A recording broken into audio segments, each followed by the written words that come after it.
Пылесос Roomba с легкостью освободит вас от ежедневной уборки. Благодаря технологии Aeroforce достигается эффективная очистка всех типов напольного покрытия. Наслаждайтесь жизнью, пока Roomba занимается уборкой вместо вас.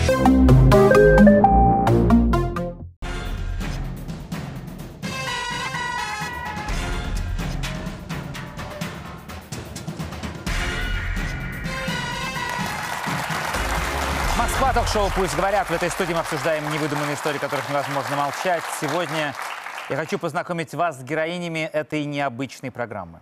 Слева от меня находятся жительницы Улан-Удэ Алиса и ее дочь Юля. Посмотрите внимательно на этих женщин, которые 34 года близкие и родные друг другу люди.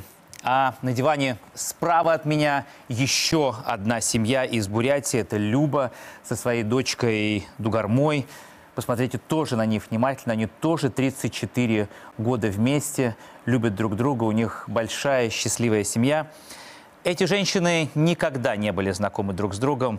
И сегодня вы узнаете, как иногда судьбы жителей нашей страны бывают переплетены.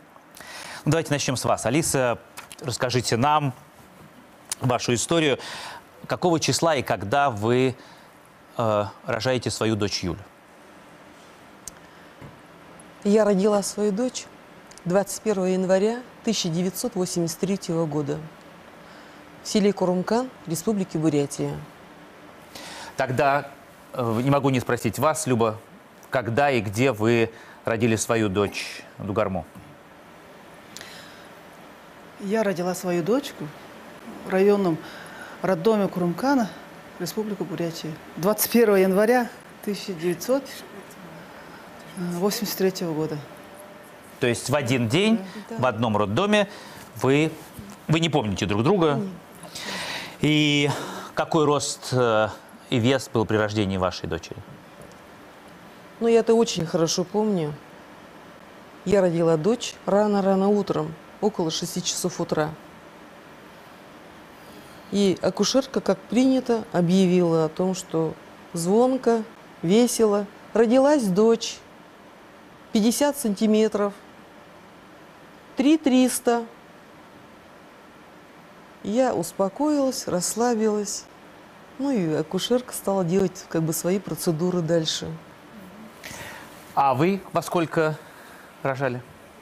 Я поступила в роддом где-то 12, родила к 2 часам где-то, после обеда в обед родилась дочка, 50 сантиметров и весом 2800.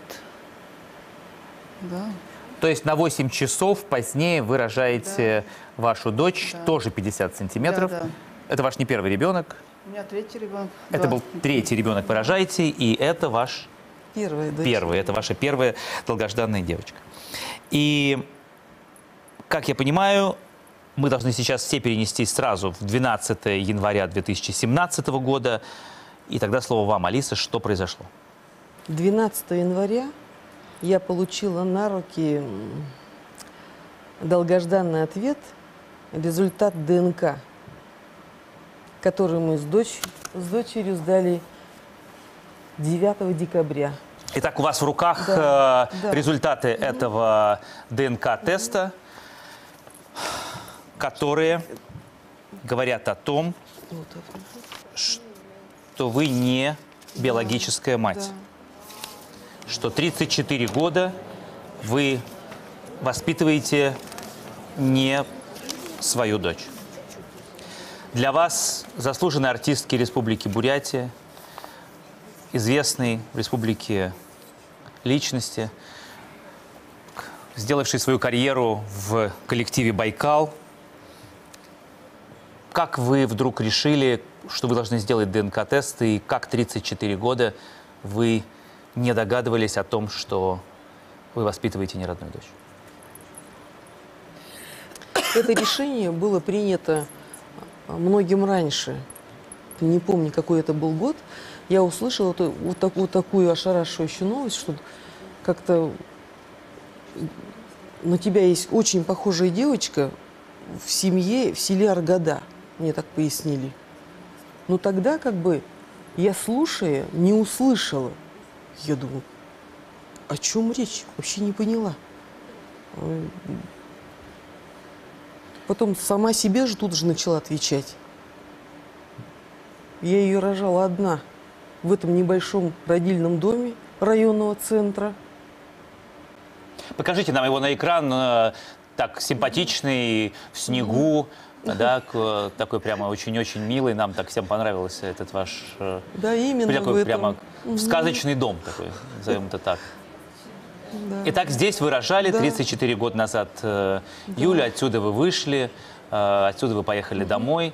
Да. И Можно вопрос задать? Просто, ну, я вот рождала первого ребенка, когда это же первый. Не знаю, почему, у меня не было никаких таких информаций, тоже 35 лет назад это было. Но когда он родился, я все время смотрела на ребенка соседки. Думаю, а вдруг перепутали? У вас никогда не было такого, вот в самом роддоме, ощущение, интуиция? Почему Вы знаете, это? у меня был Откуда? такой страх. Я даже на вот этой пяточке невидимой, я нарисовала зеленкой крестик. Инстинкт. Ребенок родился, ты это. смотришь, похож, не похож, какие Да, дети да. рядом. Никаких подозрений у меня не было о том, что каким-то образом это может быть не мой ребенок. Когда родилась дочь, просто показали, как бы, в смысле, подняли ребеночка, дочь, сейчас завешаем. Ну вот было так, на самом деле. И тут же она занялась своими процедурами, и я успокоилась. Я не вглядывалась в лицо ребенка сразу после рождения. Дальше. Потом, значит, на тот момент, в те годы, ребенка туго пеленали после родовой, и потом вообще его не открывали. Его приносили туго запеленатым, минут на 30 только личико видишь. Ребенка я запомнила именно после первого кормления, когда я реально увидел первый раз, когда принесли на кормление. Люба рожала где-то часа в 2-3, но точно не помню, там же лежишь после родовой, особо как бы за часами ты и не наблюдаешь. Значит, получается, я вот, когда все это, я уже как бы сама это все как бы расследовала в своей голове, думала, значит, естественно, уже в первое кормление мне принесли не моего ребенка. Конечно, после того раза я уже, естественно, вгляделась, какой бы он ни был красненький, сморщенький. Это однозначно. На первое кормление принесли не моего ребенка. Но давайте мы скажем, что это вы все поняли только 12 января 2017 года, когда вам окончательно пришли результаты ДНК-теста о том, что Юля не ваша дочь. А что вас сподвигло сделать эти результаты? Что сподвигло? Получается, более чем 15 лет шли вот эти разговоры и слухи. Что... Откуда они появились? Откуда? Они шли в основном, я живу в городе Улан-Удэ, а родители мои, которых сейчас на сегодняшний день нет, я, естественно, каждый отпуск ездила к себе, к своим родителям в Курумкан. Ну, еще дальше, не в районный центр, еще дальше, в село Шаманка. Вот мы видим их мои на экране. родители, да. И вот и приходилось мне периодически слышать такие разговоры. Но я все-таки отрицала, как бы что, ну быть не может. Почему? Она была очень похожа на родственников моего молодого человека, с которым мы встречались в молодости, от которого, собственно, я считала, что я родила Юлю на тот момент, даже на маму. А то, что она там большеглазые, они, в принципе, все родственники, в отличие от меня, ну, большеглазые, симпатичные, очень внешне так, красивые. Но если вы пропускали так долго, что люди говорят, но в какое-то время же вы все равно решились это сделать. Да, Что было последней хорошо, каплей? Хорошо. На этот шаг я решилась, когда я все-таки, вот меня немножко было подорвано здоровье в 2013 году. Я стала болеть. А вам уже тогда указывали на Дугарму, что она, возможно, ваша дочь? Не то чтобы указывали, говорили, что она похожа. Похожа. И более того, говорили, что ваша девочка походит почему-то как бы на девочку из ихней семьи. Дугарма, а тебе говорили, что ты похожа на Алису? Тем более, что Алису знают все, да, и, ну, скажем так, она такая известная личность. Ну, в общем, я об этом узнала, когда училась в 9 классе. Я была капитаном команды по волейболу. Поехали в соседнюю деревню играть в волейбол. Тогда в той деревне были, ну, оказались именно на тех соревнованиях одноклассницы Алисы Юшевны. Они долго смотрели на меня, шушукались. И после игры в перерыве буквально они подошли и сказали: ты Алиса дочка? Я говорю: нет, Любы дочь. Как у тебя фамилия? Я говорю: Цыренова. Они говорят: не может быть. Я говорю: а ты кто, Алиса? Они говорят: наша одноклассница. Вот, говорит, мы стоим трое, она наша одноклассница, мы вместе выросли, сидели за одной партой. Ты ее копия. Я говорю: не может быть. У меня мама Люба, папа Даши. Мы живем в Булаке, села Аргады. Я живу в Могойто, учусь в Могойтинской средней школе. Они сказали: нет, нет, нет, девочка, не может быть. Потому что такое ощущение, как будто мы нырнули снова в детство, в школьное время. Как будто вот молодая Алиска в спортзале бегает. Я сказала: с ума не сходите. И ушла. Приехала домой. Ну, так как у нас в деревне нет школы, все мы, нас 5 детей, мы учились в школах и жили, ну, не скажу, где попало, а у тети, у дяди, в разных деревнях, скажем, да. Я жила у тети Цицик Петровны. Пришла, значит, я домой после игры. Она мне наливает чай. Я рассказала про этот инцидент. То, что я похожа на какую-то Алису, возможно, ее дочка. И тут тетя Цигма, ну, просто присела, ахнула. Я помню, она кипяток чуть не пролила на себя. Она говорит: слушай, я все поняла. Я все поняла. Я, говорит, думаю, вот ты у меня живешь который год. А я думаю, кого же ты мне напоминаешь? Это же, говорит, моя самая лучшая подруга детства, школы. Алиса Цыренова. Это были вы, как раз сейчас рассказывают про этот случай с вами. Да, это я была. Когда она у меня жила, постоянно как-то она напоминала своей манерой разговора, своей активной жизненной позиции, так скажем, рассказами. Ну, в общем... То есть вы как будто бы заново увидели Алису тогда? Ну, я тогда еще не понимала. Но вот она напоминала вот мне кого-то. Вот. И вот когда вот она приехала и мне рассказала так, и меня вообще как-то осенило, говорю: да, Господи, Боже мой, да ты точно, говорю, копия Алисы. И вот тогда я была ошарашена, и правда, на самом деле, этот кипяток чуть на себя не пролила. Но потом еще до этого была еще история такая. Соседка, одноклассница, говорит, как-то в магазине, что ли, где-то мы встретились: Алиса тебе дочку отправила на лето отдыхать. Я говорю: как отправила? А ты его где видела? Она говорит: да вот девчонка, говорит, прошла, говорит, недавно. Ну, копия, говорит, Алисы. Я так в недоумении. Вроде бы с ней не разговаривали, ничего. Ну, я так значения не придала. Ну, с кем не бывает. Мало ли похожих людей на свете.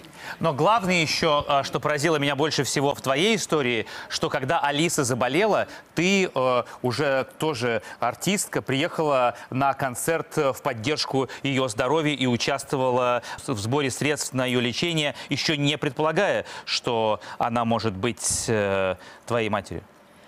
Или уже знала и поэтому приехала? Да уже с 9 класса.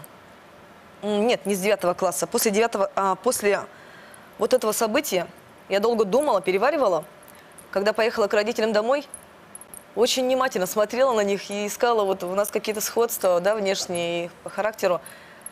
И почему-то немножечко не нашла. Потому что всегда мои братья говорили, что я не от мира сего, что я ходячий сюрприз. И еще как-то меня всяко-разно сравнивали, в общем. И брат шутил еще: кто тебя нам подкинул? Вечно куда-нибудь да залезешь. Вот так вот. Ну и все, я накопила деньги, поехала в город.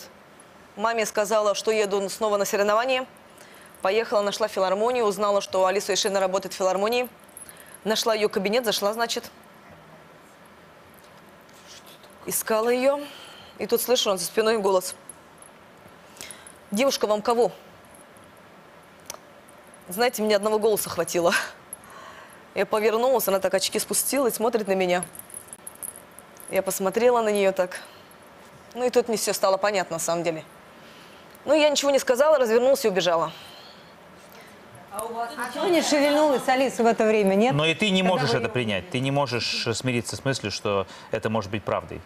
Я давным-давно смирилась, на самом деле. Просто я не хотела, чтобы все это всплывало, возможно, да.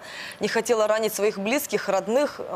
Я по факту, да даже до сих пор, до сей секунды я не знаю. А возможно и вправду я дочь своих родителей, да? Потому что еще не видела анализы. Но я как бы нутром своим вот чувствовала, что все-таки я ее дочь, все-таки я чувствовала это. А вы помните эту встречу, когда девушка пришла? Нет, нет. Я не одна сижу в кабинете, во-первых. Там сидит 6 или 7 сотрудников, обычных администраторов, распространителей билетов. Народ идет, поэтому как бы такого, чтобы внимание сконцентрировать на входящего не было. Да, было так. Не помню. Люба, вы не знали, что дочь совершила такой поступок, да? И поехала посмотреть в глаза человеку, который может быть ее матерью. Прости. Можно я скажу? Еще Цицик Петровна сказала то, что у Алисы Ишеевны есть дочь, которая тоже родилась 21 января. То есть мой день рождения. И я тогда приехала домой и спросила у мамы: вы помните Алису с шаманки? Мама, ну, еле-еле так вспомнила. Я говорю, может, ну, вы в роддоме, говорю, вроде бы лежали с ней. Мама говорит, да, вспомнила, такая светленькая, да, артистка, говорит, светленькая такая женщина, такая позитивная, веселая. Ну, и она меня спрашивает, для чего и зачем спрашиваю. Я сказала, да, так просто, и все. И как бы на этом закрыла все. Больше никогда у мамы не спрашивала ни про нее, ни про то, что меня могли поменять, либо вообще не поднимала этот вопрос в своей семье.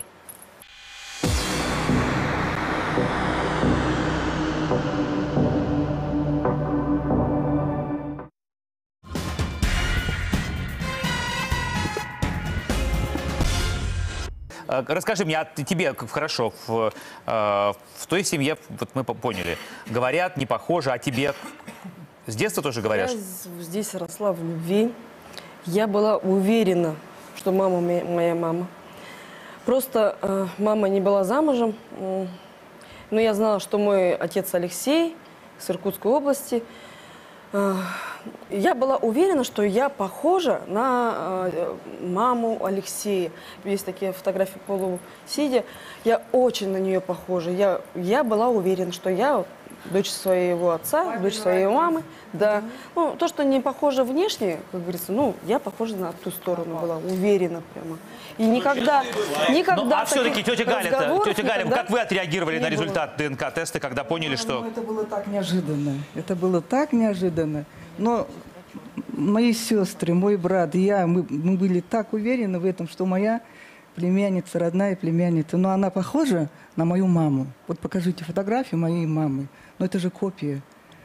Мама моя белолицая, с волнистыми волосами, темными. Мы вообще просто не ожидали этого вообще. Это был такой шок, конечно. И все-таки, если вы живете в любви 34 года, уже все выросли, да, уже все понятно, внуки уже, зачем этот ДНК-тест, который вот сейчас, если все подтвердится, вы все заварили, внес действительно такую смуту в ваши души и в вашу судьбу? Где-то, наверное, года 3 или 4 назад я увидела на нашем местном республиканском телевизионном канале, какая-то шла заставка после конкурса исполнителей эстрадной песни. И стояло 2 ряда наших, скажем, звезд бурятской эстрады, а как бы на втором плане стояли молодежь, как правило. И я тут начала всматриваться просто в лица. Смотрю, прошлась. Ну, смотрю, стоит девочка, как бы вот, с таким белым цветком на голове. Я смотрелась, у меня аж ёкнуло сердце тогда. Вот тогда точно, конкретно, мне просто сердце забилось, реально. Да я просто начала себя видеть в ней. Это было так. И я потом давай смотреть в онлайне, чтобы повтор посмотреть искала, еще раз просмотрела. То есть она напомнила вам себя? Меня прямо напомнила. И с тех пор я потеряла действительно покой. С тех пор, уже когда конкретно я уже решилась, надо что-то делать, надо все-таки прояснить. И не просто так, как мне говорили, ну, Алиса, ну, это... Давайте покажем, как да. Бугурман выступает. Она тоже известная артистка. Внимание.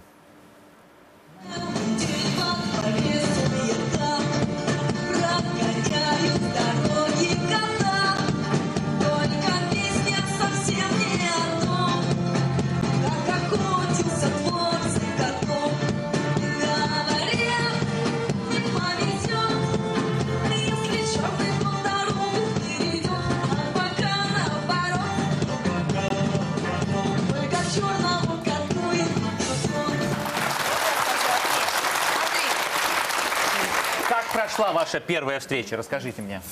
Можно я расскажу? Когда уже начала реально выступать на фестивалях, в конкурсах, ездить, да, вот тогда уже мне начали говорить все-таки, вот, кровь-то взяла, уже вот так вот напрямую мне говорили. И артисты наши с Бурятии говорили, и больше родственники стали говорить. В общем, все больше капали. Выступать вы стали для чего? Для того, чтобы реализоваться или для того, чтобы женщина, которую вы считаете своей мамой, тем не менее обратила на вас внимание? Нисколько.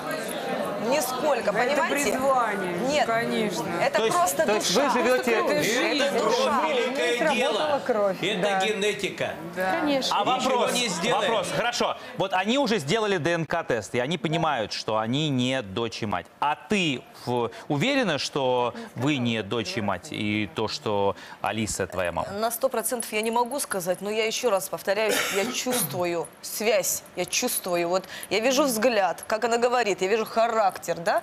Я чувствую. Мы очень близки. Скажите, как вы познакомились-то? Вы действительно похожи. Нет, скажите, как вы Люба, а вы хотите знать познакомились? правду? Вы не договорили. Что? Как первый раз вы познакомились, вы не договорили. Первый раз познакомились? Первое знакомство, да. Получается, первая встреча, это когда я приехала в филармонию, увидела, убежала. Вторая встреча на благотворительном концерте по сбору средств. Ну, там буквально пару слов. Она стояла в фойе, она была вся занята, я подошла, вот так вот погладила ее, сказала, как вы себя чувствуете? Она сказала, все хорошо. Я сказала, держитесь, мы рядом. И все, убежала, потому что она была вся в делах. Понимаете, она организовывала большой концерт. Мы возвращаемся в 21 января 2017 года, когда вы четвером, да, впервые отмечаете, просто вы видите друг друга на день рождения девочек, да? Где это было? Так, я была вообще в Корее. Поехала поступать. Была в Корее, тогда мне позвонила Алиса Ишеевна. Ну, в общем, до Кореи, до отъезда я сказала, я против, я не хочу ничего, просто не трогайте меня и мою семью оставьте в покое. Все, я улетела. И Алиса Ишеевна позвонила через неделю, по-моему, и сказала, Дугарма, ну, результаты пришли. В общем, я не родная мать Юлии.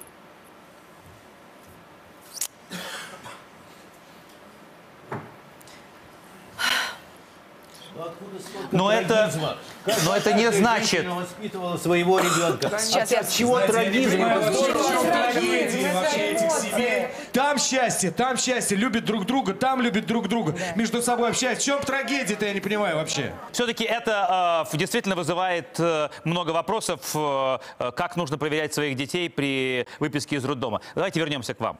До Нового года вы были абсолютно против, чтобы ворошить прошлое и все. Узнав, что Алиса не мать Юли, вы меняете свое решение. Ну, отсюда следует то, что и мои родители по-любому узнали бы, что пришли результаты, что все-таки они не родные друг другу. Все равно кто-то достучался до моих родителей. Ну и, как и следовало ожидать, Алиса Ишеевна позвонила моей матери, сказала так и так. Все, я созвонила со своей мамой. Мама сказала, доча, ну, вроде время пришло или я не знаю, ну, надо точки, что ли, расставить. Я, говорит, уже запуталась. Я, говорит, запуталась. Я, вроде, ты моя, говорит, дочь, потому что ты похожа очень на бабушку нашу, отца, мама. И в то же время я понимала, что в данный момент Алиса Ишеевна себя плохо очень чувствует. Это очень мягко сказано, плохо себя чувствует. Поэтому я просто не могла не прилететь. У мамы я спросила, мама, вы готовы идти до конца?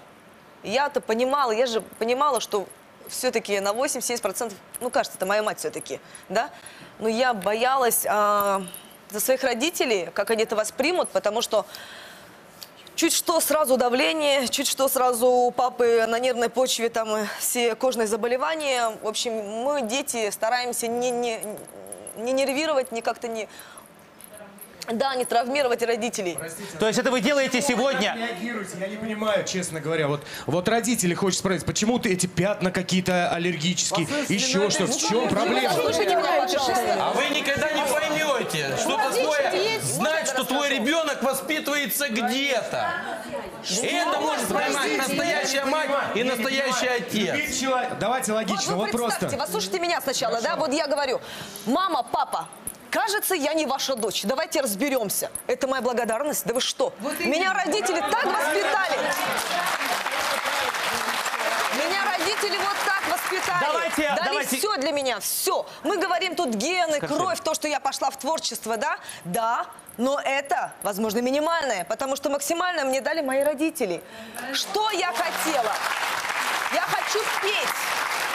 Я хочу петь. Они, пой. Я хочу вышивать. Вышивай. Доставали всегда самые красивые материалы, самые красивые мулине. Хочу сказать от всего сердца, обратите внимание, какой это удивительно степенный народ и красивый, с каким они достоинством вообще вот это все выносят. Это, посмотрите на этих красивейших женщин, с каким достоинством, как они спины держат. Это удивительно. Это люди, живущие по домострою. Вы посмотрите, как эти девочки... Я немножко старше, поэтому позволяю себе так сказать. Как они постоянно дотрагиваются до своих мам. Как они постоянно, когда чувствуют, что мама начинает слегка волноваться, эта девушка вообще маму на «вы» называет. Хотя говорит о том, что, скорее всего, она не ее. Вы понимаете, мы у этих людей, мы, москвичи, должны просто учиться тому, как относиться к своим родителям. Это первое. И второе.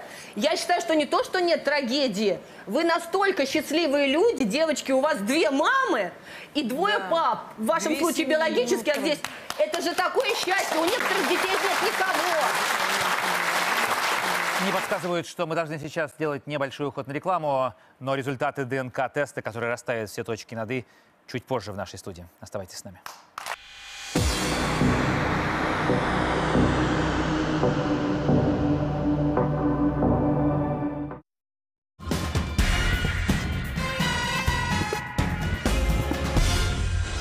Еще раз всем добрый вечер. В эфире «Пусть говорят». Сегодня у нас необычная программа.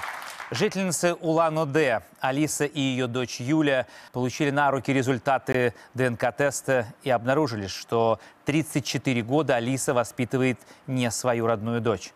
А на этом диване справа от меня Люба и ее дочь Дугарма. 34 они года вместе. Дугарма предполагает, что, вероятно, она дочь Алисы, но пока не знает результаты ДНК-теста. Итак, сегодня, чтобы расставить все точки над «и», до начала программы вы сдали ДНК-тест, и поэтому результаты ДНК-теста мы узнаем сейчас. Снежана Королева в студии. Давайте расставляйте эти точки над «и». Встречаем ее.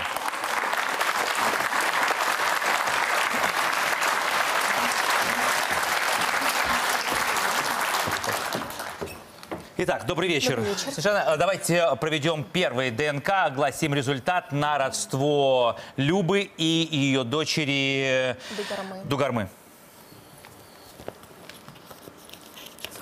Дугарма сегодня несколько раз говорила о том, что она чувствует какую-то связь с Алисой, но до конца не уверена, пока не знает результатов теста.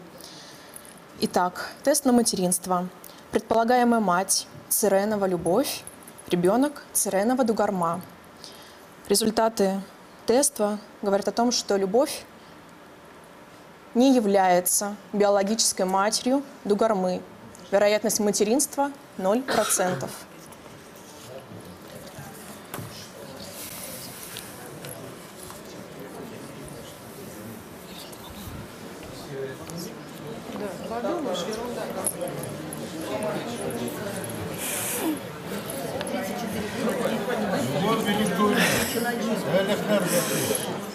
Не переживайте.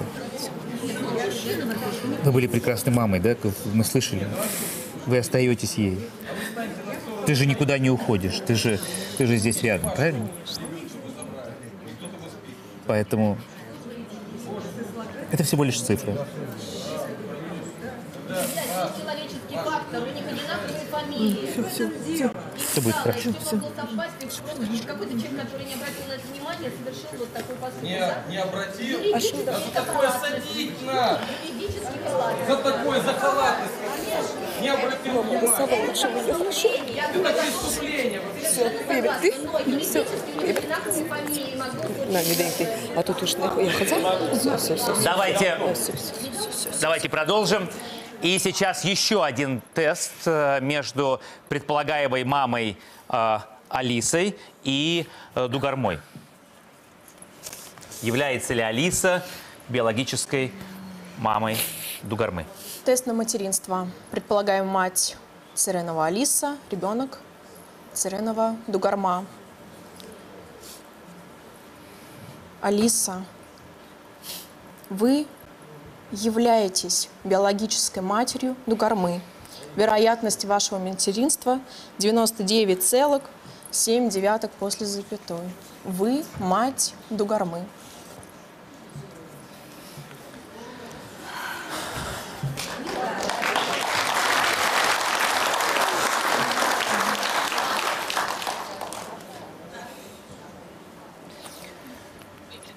Ну, то есть сердце дочки не обманывало ее, и ваше сердце, когда вы увидели по телевизору, когда мы видим ее на экране, поющую, выступающую, это, конечно, часть ваших генов. Покажите ролик, очень красивый ролик, который смонтирован как прям видеоклип с Дугармой.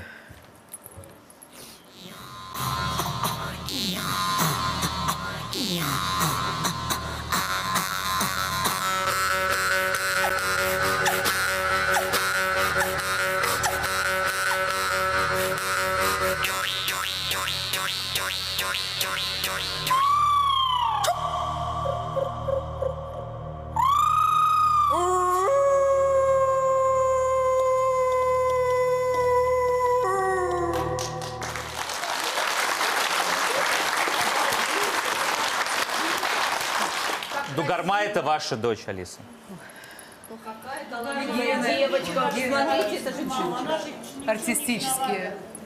Вот очень правильно говорят, что мама не то, что кто родила, а кто держала, кто воспитывала. Но притом ваша мама ни в чем не виновата. Пожалуйста, обнимите и вашу биологическую маму. Она же ни в чем не виновата. Спасибо вам, что вы так цените, кто вас воспитала, кто вас ценила. Но у вас приятная, очень хорошая мама. Цените маму.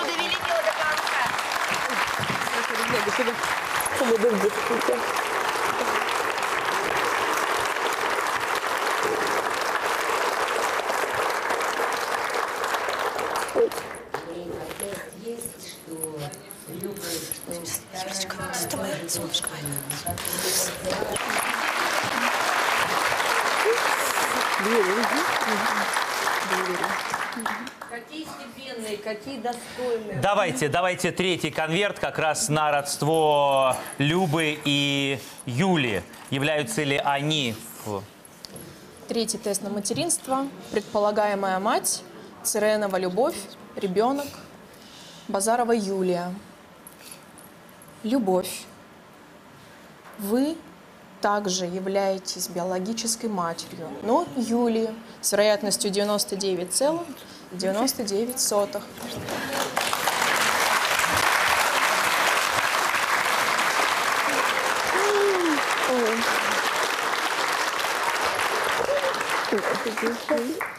Ну, давайте тогда сядем по родству, чтобы мы для зрителей еще раз визуально показали, как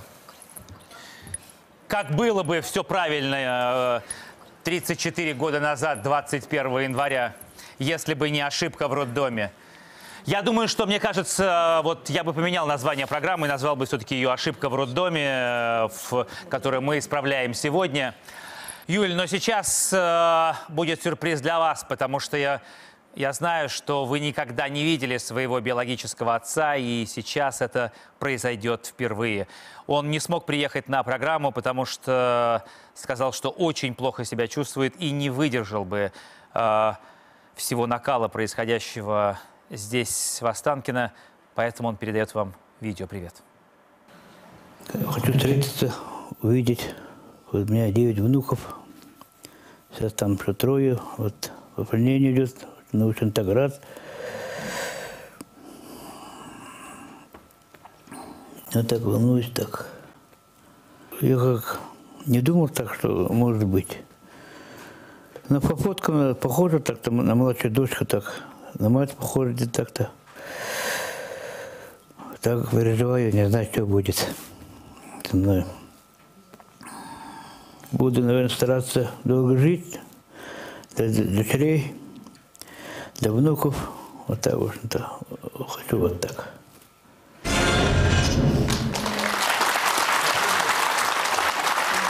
У нас в нашей студии есть человек по имени Наташа, которая тоже плачет сегодня. И переживает не меньше, чем вы, девочки, потому что для тебя сейчас ты всю жизнь считала своей сестрой Дугарму. И сегодня ты узнала, что... Но сегодня официально узнала, что да, сама Дугарма не является моей... Что Юля твоя родная сестра. Да, что Юля моя родная сестра. Иди, обними ее, у тебя сегодня есть возможность это сделать.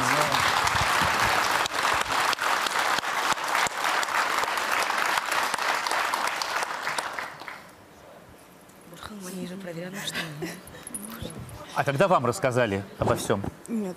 Я также, конечно, слышала слухи, но я категорически отказывалась. Говорила, это все чушь. Если доходили слухи до мамы, до сестры, я говорила, не верьте. Люди много чего лишнего могут говорить, поэтому не верьте им. Все, что мы семья, все. Остальное, пускай люди что хотят, то и говорят. До последнего надеялась, не в обиду Юли, конечно, что Дугарма моя родная сестра по крови. Ну скажи, что ты никуда не уйдешь, что ты... Нет, конечно. Когда вот так все прояснилось, она будет тебе дальше сестрой? Как конечно, Юлю ты воспринимаешь? Вот это не всех знакомых вас точно знали. Я разумом понимаю, что да, у меня стала семья больше, что у меня теперь 2 сестры, но я до последнего отказывалась об этом думать и ставила барьер. Но я думаю, что нам потребуется несколько минут рекламы, чтобы все в студии и у экранов вытерли слезы. Оставайтесь с нами.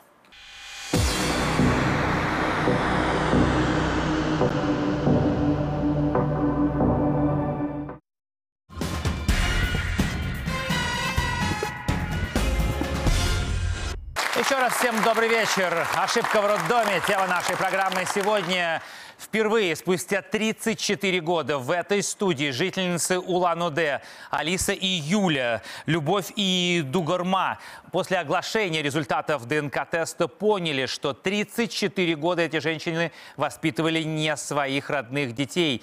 И сегодня до ухода на рекламу мы расставили все точки над «и» в их жизни. И вот какие эмоции они испытали несколько минут назад до рекламы. Результаты теста говорят о том, что Любовь не является биологической матерью Дугармы. Вероятность материнства 0%. Вы были прекрасной мамой, да? Мы слышали. Вы остаетесь ей. Ты же никуда не уходишь. Ты же здесь рядом, правильно? Алиса, вы являетесь биологической матерью Дугармы. Вероятность вашего материнства 99,7 после запятой. Вы мать Дугармы. Любовь, вы также являетесь биологической матерью, но Юлии с вероятностью 99,99.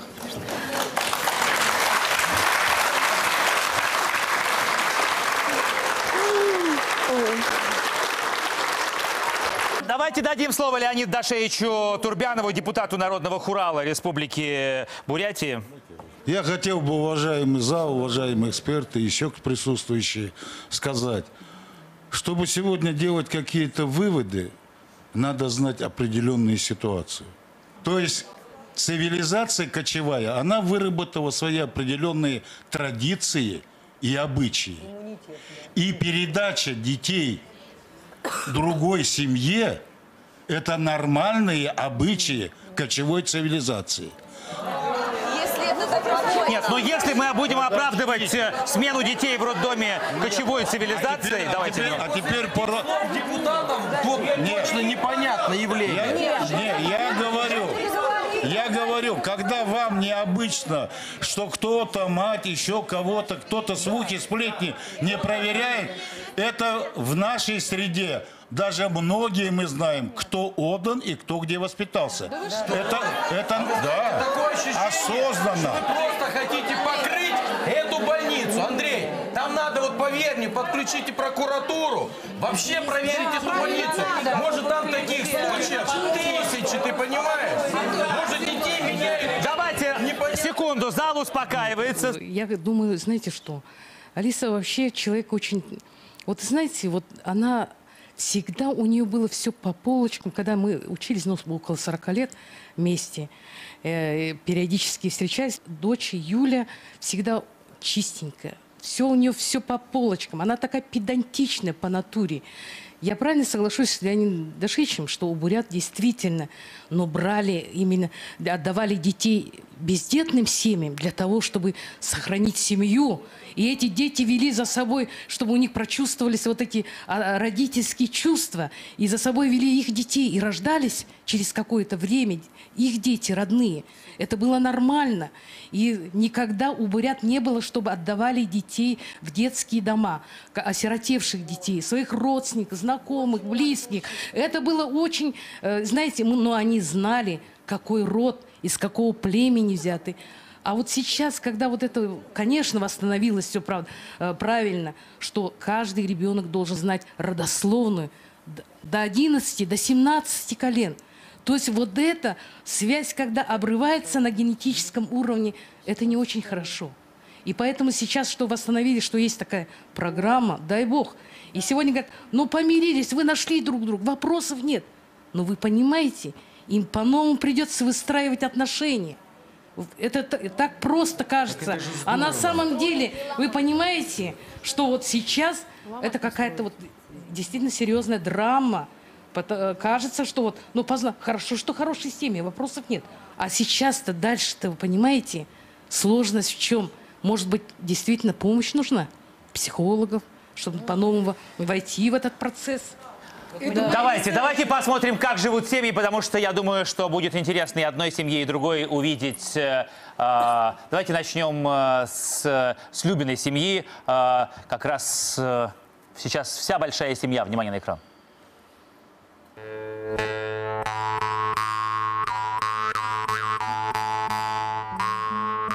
Вот моя деревня, вот мой дом родной.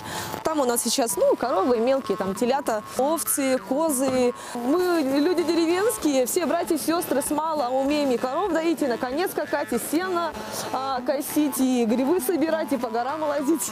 Но это малая часть на самом деле. Вот так вот мы держим хозяйство, есть куры, свиньи. В общем, хорошо живем.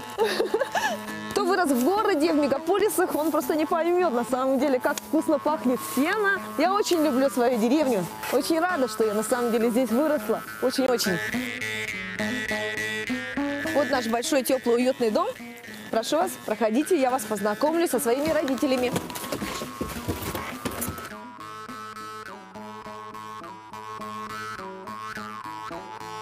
Вот моя семья, глава семейства Даши Багаевич Цыренов. Мой отец, вот моя мамочка Любовь Беликтуевна, моя тетя Байжин Долма Цыреновна Цыденова, а второй брат Баир. Моя сестренка Наташа, пятый ребенок в нашей семье, Отхончик, и ее дети, старший сын Саша и дочь Катерина. Мой сын Сергей, ему 10 лет. Когда приезжаем, если издалека, папа всегда забивает барана обязательно. Всем семейством собираемся и каждый раз режем барана. Непонятно, почему виноват баран, но такая традиция. Какие же Байжин, а вы как подруга Любы, что чувствовали сегодня, когда открывали конверт и слушая всю эту историю? Да, конечно, это очень печально, но, видите, эта история, Дугарма является моей любимой племянницей. Ее творчество начиналось в нашем районном доме культуры в Курумкане. И так получилось, что Люба моя троюродная сестра. Ну, конечно, здесь задавали вопрос, почему именно сейчас, через 34 года, поднимается такой вопрос. Действительно, Лариса Архиповна сказала, что буряты должны знать свою родословную, что должны поднять, каким богам, своим богам молиться, преклоняться. Ну, все должны знать свое родословное. Да, да, все должны. Все буряты должны именно поклоняться. Семьи могут породниться. Нет, почему? Свои корни должны знать. Нет, то знать, но род с родом могут ведь дружить, правильно? Да, конечно. Это Ну, нормально. теперь у вас получается еще одна племянница. Да, еще одна племянница появилась. Мы этому очень рады, конечно. Ну, давайте покажем, как живет Юля. Внимание на экран.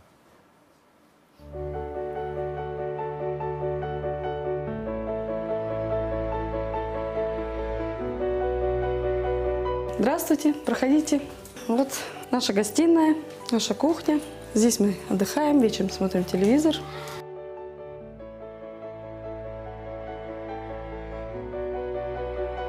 Наша детская. Вот наши детишки. Это старший сын Циден, ему 6 лет. Он любит рисовать. Это Сарина, ей 5 лет. Она у нас танцует. А это наш малыш, ему 8 месяцев, 9.